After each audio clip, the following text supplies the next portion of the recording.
குருச்சரணம். ரேக்கி இலவச அறிமுக வகுப்பு.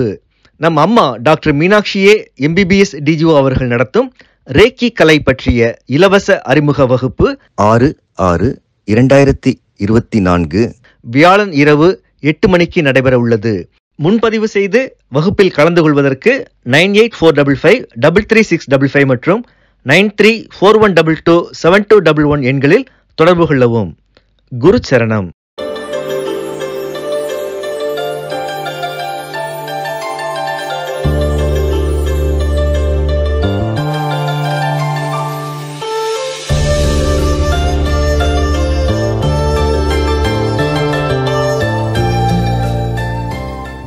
குருச்சரணம்.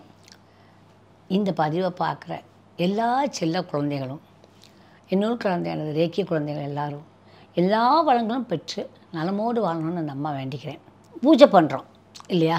சிவ பூஜைன்னு பண்ணுறீங்க, அதாவது விஷ்ணு பூஜை அப்படிலாம் பண்ணுறீங்க.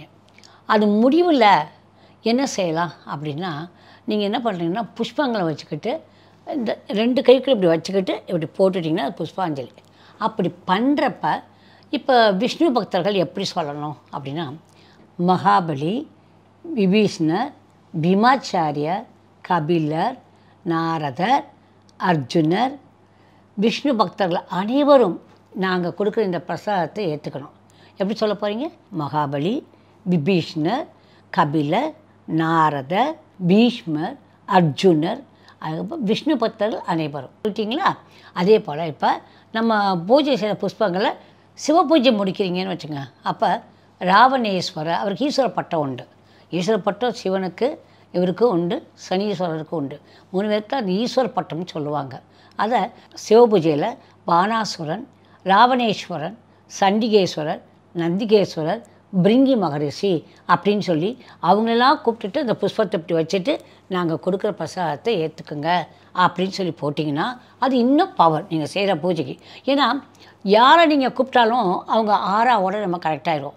அப்போ இவங்களாம் எங்கே இருக்காங்களான்னா இருக்காங்க, எல்லாருடைய ஆறாவும் இருக்குது இல்லையா? ஆத்மாவுக்கு அழிவு இல்லை.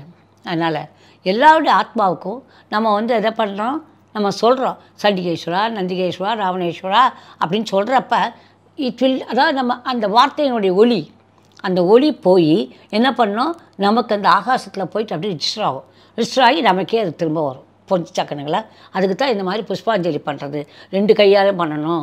அப்புறம் கோயிலில் போய் என்ன பண்ணுவீங்க, ஒரு கைட்டு அப்படி வச்சு அப்படி ஏற்றுக்கு அந்த தீபத்தை கும்பிடுங்க. அப்படி கும்பிடக்கூடாது. 2 கையை வச்சு தான் அவர் பூசாரி காமிக்கிற அந்த தீபத்தை கும்பிடணும். அதே போல் 2 கை வச்சு தான் தீர்த்தம் வாங்கணும். 3 தடவை வாங்க விட்டுறாதீங்க. 3 தடவை வாங்கிட்டு இந்த ஒரு விரலால் இப்படி வச்சுக்கோங்க. அதை பத்திரமா அப்படி வச்சுட்டு அப்புறமா அதை சாப்பிடுங்க. நம்மளுடைய சகஸ்தார சக்கரை இங்கே இருக்குது, அது ரொம்ப பெருசு, அது ரொம்ப பவர்ஃபுல். நீங்கள் என்ன பண்ணீங்க, தீர்த்தத்தை குடிச்சிட்டு எச்சகையோடு அப்படி மேலே வைக்கக்கூடாது. தப்பு. புரிஞ்சா? தப்பு தப்பு தவளக்கா.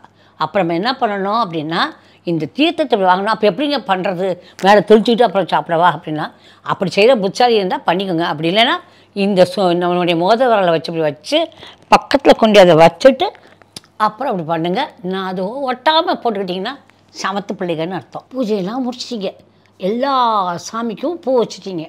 மறுநாள் அது வாடி போகுது. அந்த வாடி போன பூவை நம்ம எப்படி அகற்றணும், எடுக்கணும் அப்படிங்கிறதுக்கு ஒரு மெத்தட் இருக்குது. அது எப்படி அப்படின்னா, உங்களுடைய ஆள்காட்டி விரல், பெருவிரல், இந்த 2 வச்சதை பாருங்கள், நான் எடுக்கிறேன் பாருங்கள், இப்படி எடுக்கணும். இந்த மாதிரி தான் பூவை சாமி மேலேருந்து எடுக்கணும் அப்படிங்கிறது சொல்லியிருக்காங்க. புரிஞ்சா கண்ணுங்களா? இதெல்லாம் என் குருமார்களுக்கு நன்றி சொல்லி நான் உங்களுக்கு சொல்கிறேன். என்னென்னா இது நமக்குலாம் தெரியாது. நம்ம பூவை என்ன பண்ணுவோம், அப்படி எடுத்துருவோம். அப்படி எடுக்கக்கூடாது, இந்த விரலில் தான் எடுக்கணும். அதே போல் 2 கையால் தான் நம்ம என்ன பண்ணணும், தீபாவளியை எடுத்து கும்பிடணும்.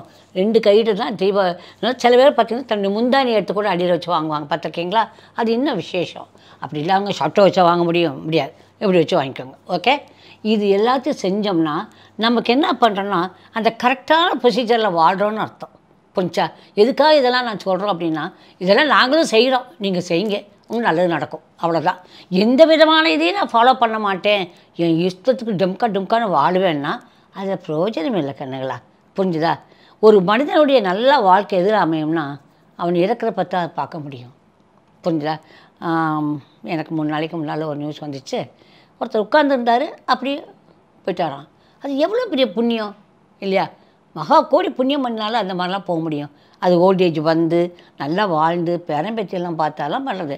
So that's what I am telling. எல்லாருக்கும் சொல்கிறது என்னென்னா, நம்மளுடைய ஒன்றே ஒன்று நம்ம நோக்கி இருக்குது. நம்ம எல்லோரும் are all walking towards a death. எல்லாருமே சாவை நோக்கி தான் நடந்துகிட்டு இருக்கோம்.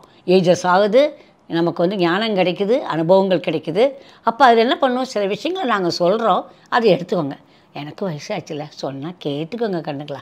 Okay, I love you all my lovely children. Good லக்டா என் செல்லுங்களே. பாய்.